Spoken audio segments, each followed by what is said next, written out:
Ahantu hatandatu ugomba guceceka uko byagenda kose. Hari igihe umuntu yangiza ubuzima bwe atabizi. Akenshi ntibiterwa n'uko aba adafite ubwenge, ntibinaterwa n'uko aba adafite amafaranga, ahubwo biterwa n'amagambo avuga igihe agomba guceceka.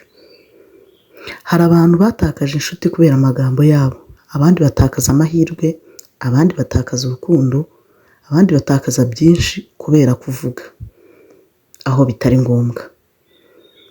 Uyu munsi tugiye kurebera hamwe ahantu hatandatu ugomba guceceka niba ushaka kubaho neza ndetse no kubahwa, hanyuma ukabona intsinzi mu buzima. Reka dutangire. Ku mwanya wa mbere turahasanga guceceka igihe urakaye cyane. Iyo umuntu arakaye amagambo ava mu kanwa ke no mu mutima we akenshi na kenshi aba ari mabi. Niyo mpamvu abantu benshi bavuga ibintu barangiza bakaza kubyicuza nyuma. Hari umuntu ushobora kuvuga ngo sinzongera kukuvugisha, ntacyo umaze, ntacyo umariye, ndakwanga, n'ubundi ntabwo nigeze ngutekerezaho, sinigeze nguhitamo.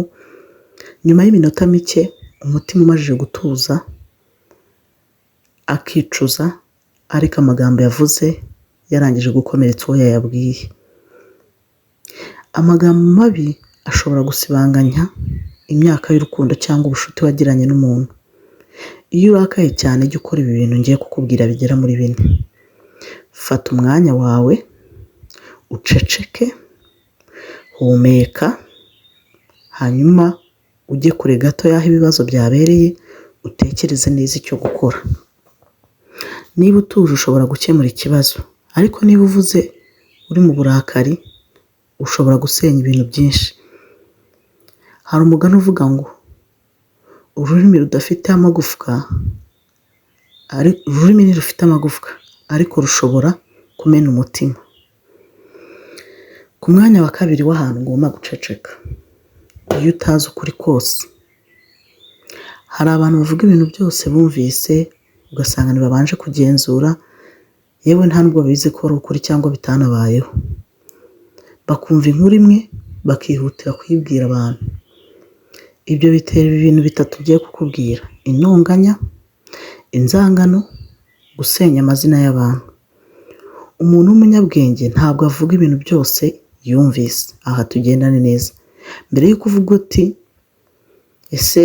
mbere y'uko ujya kuvuga ikintu runaka jya ubanza wibaza uti ese ibi bintu ni ukuri? Ese bifitiye umumaro ubwanjye?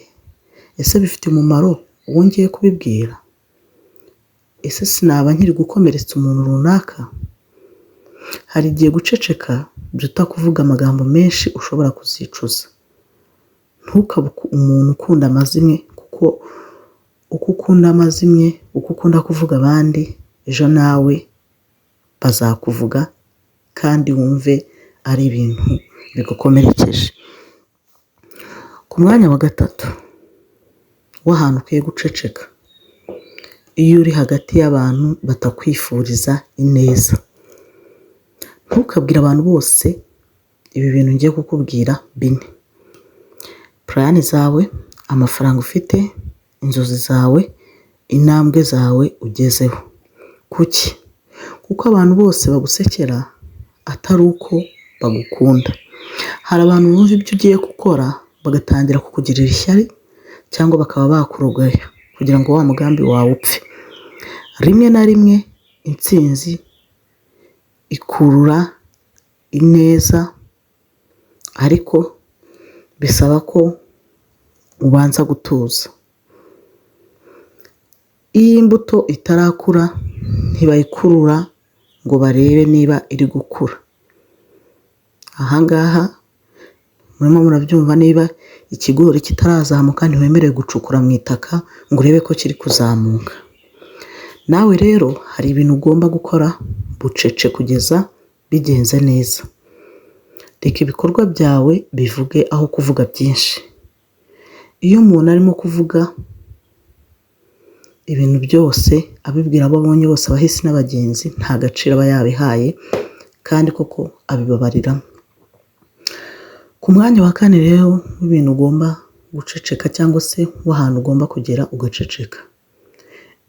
Iyo umuntu arimo kukubwira ibintu bye runaka kandi ababaye, hari igihe umuntu aba akeneye umuntu umwumva, ntabwo aba akeneye umuntu umwigisha cyangwa se utangira kuvuga ataranavuga.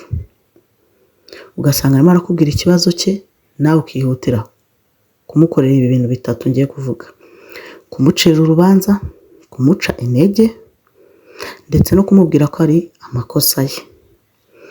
Rimwe na rimwe guceceka no gutega amatwi nicyo kintu cyiza wakorera umuntu ubabaye. Hari abantu bakira kubera umuntu wabumvise. Niba umuntu rero ababaye, kora ibi bintu bitatu: mutega amatwi, mwereke ko uhari, ndetse irinde kumuca mu ijambo buri kanya, kuko hari ibikomere bidakira kubera ko byaganirijwe n'umuntu barimo kubwira, ariko bigakira kubera ko wamwumvise. Tujye ku mwanya wa gatanu w'ahantu ugomba guceceka uko byagenda kose: iyo ufite ibanga.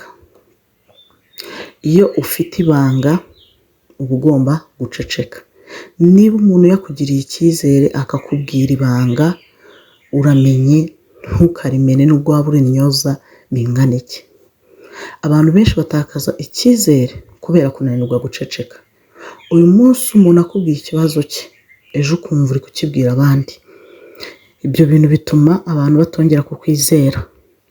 Umuntu w'umunyabwenge amenya kubika ibanga, kuko kubika ibanga ni ikimenyetso cy'ubupfura n'ubunyangamugayo.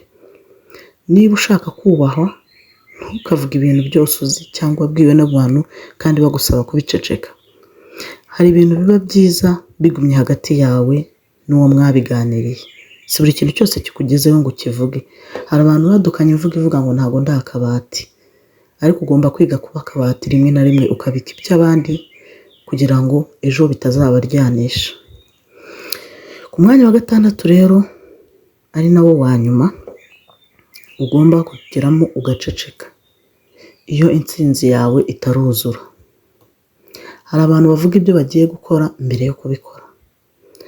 Bakavuga: nzagura imodoka, nzafungura kampani, ngiye kuba umukire, ngiye gukorera amafaranga ya n'aya, iki ngiki n'iki kigiye kumfata, ngiye kwiga amashuri aya n'aya, ariko nyuma ntibikorwe. Iyo uvuga cyane plan zawe cyangwa imigambi yawe, dore ibintu bitatu bibaho. Hari igihe utakaza motivation.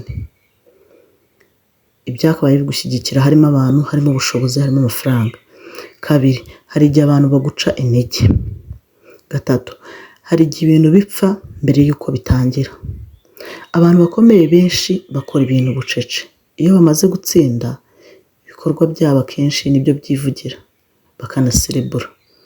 Ntukihutire gutangaza byose. Tanga results, ariko irinde amagambo. Posting uwo mwana wamubyaye, ariko irinde kuvuga ngo ngiye gushaka uburyo ki ngo nabyara umwana wa kabiri, wa gatatu. No, ntabwo ari byo. Hari abantu rero baserebura mbere y'uko n'ibintu biba. Abantu akenshi uzabibone ubuzima bwabo buhora buhagaze aho ngaho.